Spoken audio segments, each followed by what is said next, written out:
ज़्यादातर लोग ज्ञान को और जानकारी को एक ही समझते हैं। ज्ञान अलग है, जानकारी अलग है। मान लो किसी ब्राह्मण को शास्त्रों की अच्छी जानकारी है तो लोग उसे ज्ञानी कहने लगते हैं कि इसको ज्ञान हो गया है। नहीं, वो ज्ञानी नहीं है, वो ब्राह्मण जानकार है। उसे शास्त्रों की जानकारी हो गई है, शास्त्र पढ़ के अपने तजुर्बे से, अनुभव से, तो सिर्फ जानकार हो सकता है, ज्ञानी नहीं हो सकता। ज्ञानी तो जिसको भगवान की प्राप्ति हो गई है उसको ज्ञानी कह सकते हैं। नमस्ते, मैं पवन यादव, रामपुरा झज्जर, हरियाणा, एनसीआर, दिल्ली से। इन दोनों में ही अंतर समझेंगे। ज़्यादातर लोग अपने अपने फील्ड में, कोई जज है, कोई इंजीनियर है, कोई डॉक्टर है, कोई किसान है, कोई घर पे काम करता है, हाउसवाइफ है, तो काम करते करते या किताबें पढ़ते पढ़ते या प्रवचन उपदेश सुनते सुनते आदमियों को काफ़ी जानकारी इकट्ठा हो जाती है। दूसरे लोगों से जानकारी इकट्ठा ज़्यादा हो जाती है तो लोग उसको ज्ञानी कहने लगते हैं। वो ज्ञानी नहीं है, वो जानकार है। किसी भी महकमे में, डिपार्टमेंट में या किसी भी फील्ड में, क्षेत्र में उसको अच्छा अनुभव हो गया है, नॉलेज हो गई है, तो नॉलेज को हम ज्ञान कहने लगते हैं। ज्ञान नहीं है। ज्ञान का मतलब सिर्फ एक ही होता है, जिसके अंदर भगवान प्रकट हैं, साक्षात्कार हो गए हैं, ब्रह्म बोध हो गया है, आत्म बोध हो गया है, उसको हम ज्ञानी कह सकते हैं। जो कि समाज में कम है, करोड़ों में से किसी एक को हो पाता है। बाकी हम ज़्यादातर लोगों को ज्ञानी कह देते हैं। जो पढ़े लिखे होते हैं उसको कह देते हैं बहुत ज्ञानी है। ज्ञानी नहीं है, जानकार है। वो, उसको अच्छी नॉलेज है, उसको जानकार कह सकते हैं हम, ज्ञानी नहीं है वो। ज्ञानी तो कोई विरला ही हो पाता है। महात्मा बुद्ध सुना होगा आपने, महावीर स्वामी सुना होगा, भगवान महावीर, कबीरदास सुने होंगे, और भी काफ़ी संत हुए हैं, अब भी हैं। जिसके अंदर भी भगवत्ता प्रकट हो गई है, भगवान प्रकट हो गए हैं, ब्रह्म प्रकट हो गए हैं, वो तो है ज्ञानी।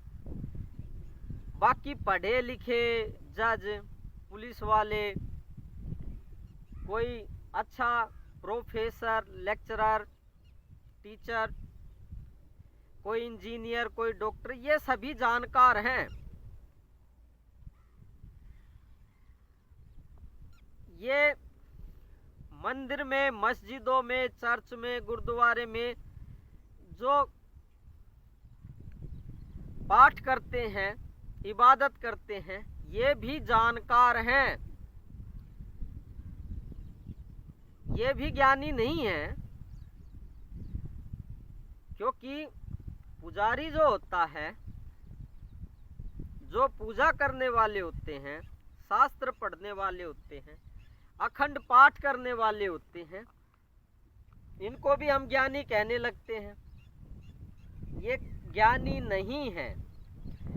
ये सिर्फ अपने शास्त्रों के, अपने अपने धर्म के शास्त्रों के या धर्म की किताबों के जानकार हैं, ना कि परमात्मा की प्राप्ति हुई है। परमात्मा की प्राप्ति के बाद, ब्रह्म शरीर में प्रकट होने के बाद, इस कुदरत में प्रकट होने के बाद में, आकाश में, वो ज्ञानी कहलाएगा।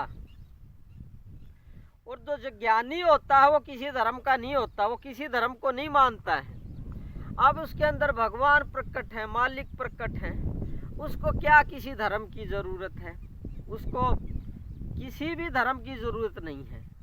आप जितने भी धर्म सुनते हैं वो किसी का भी रास्ता अपनाता नहीं है, वो किसी के भी शास्त्र पढ़ता नहीं है, किसी भी धर्म को फॉलो नहीं करता है, क्योंकि उसका काम पूरा हो चुका है, ब्रह्म प्रकट हो चुके हैं। उसको क्या धर्म की ज़रूरत है, क्या जानकारी की ज़रूरत है, क्या किताबों की ज़रूरत है, क्या शास्त्र पुराणों की ज़रूरत है। धर्म की किताबों की उसे कोई ज़रूरत नहीं है।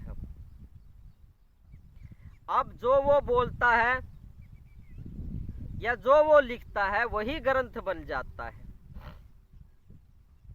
तो ये जो जानकार आदमी है ना, ये समाज को लड़ा देते हैं।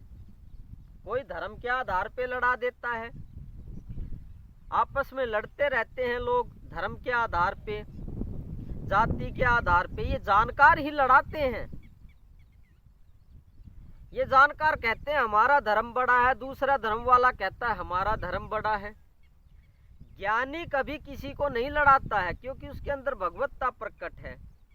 वो अब किसी धर्म का नहीं रह जाता, वो ब्रह्म हो जाता है, वो परमात्मा हो जाता है। उसको धर्म से कोई लेना देना नहीं रहता कि हिंदू है, मुस्लिम है, ईसाई है, सिख है, या और भी कोई पारसी धर्म है। कोई भी धर्म है, उसको किसी धर्म से मतलब नहीं रह जाता। तो जानकार कभी ज्ञानी नहीं हो सकता, और जानकार ही इस समाज में अंधविश्वास फैलाता है। ज्ञानी कभी अंधविश्वास नहीं फैलाता। वो तो जो उसने देखा है, हकीकत में ब्रह्म को देखा है, ब्रह्म के साक्षात्कार किए हैं, जो उसने जाना है वही बताएगा वो तो। लेकिन जो जानकार होते हैं, किताबें पढ़ लेते हैं अपने अपने धर्म की, और कुछ ज़्यादा ही किताबें पढ़ लेते हैं और कुछ ज़्यादा ही बात जान लेते हैं, वही समाज में अंधविश्वास बढ़ाते हैं और वही लड़ाई झगड़े का कारण बनते हैं। ज्ञानी कभी लड़ाई झगड़े का कारण नहीं बनता। तो जानकार ना बने, जानकारों की संगत में ना बैठे। आपके चारों तरफ जानकार हैं, कोई ज्ञानी नहीं है। ज़्यादातर आपके जो साधु संत हैं वे जानकार हैं। ज़्यादातर धर्मों के जो साधु संत लाल कपड़े, सफ़ेद, काले, पीले, माला पहने हुए, माला जाप करते हुए, ये जानकार हैं। इनके अंदर भगवान प्रकट नहीं है, और यही आपस में लड़ते रहते हैं। आपने समाज में भी देखा होगा, अपने अड़ोस पड़ोस में भी देखा होगा।